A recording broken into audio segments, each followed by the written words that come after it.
জাতীয় নির্বাচনের আগে কিছু নন ইস্যুকে প্রাধান্য নিয়ে সংকট তৈরির চেষ্টা চলছে বলে জানিয়েছেন বিএনপির স্থায়ী কমিটির সদস্য খন্দকার মোশাররফ হোসেন।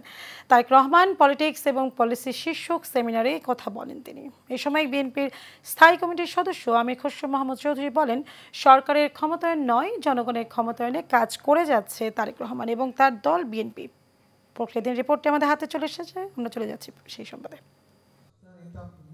রাজধানীর একটি হোটেলে ঢাকা ফোরাম ইনিশিয়েটিভ আয়োজিত তারেক রহমান পলিটিক্স এবং পলিসি শীর্ষক সেমিনার, যেখানে অংশ নিয়েছেন দেশের গণ্যমান্য ব্যক্তিবর্গ।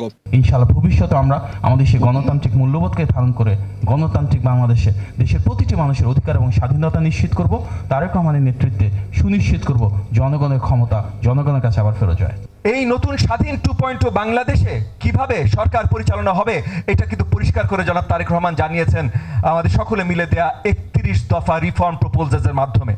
এতে অংশ নেন বিএনপির স্থায়ী কমিটির সদস্য ডক্টর খন্দকার মোশাররফ হোসেন। এ সময় তিনি বলেন, পিআর পদ্ধতিতে নির্বাচন হলে দেশে সরকার গঠন নাও হতে পারে। আর পিআর সিস্টেমে যদি ভোট হয় এবং ভোটের হারে যদি এমপি হয়, তাইলে সেখানে কিন্তু দলের এমপি হবে, কোনো জনগণের ভোটারের কোনো এমপি হবে না।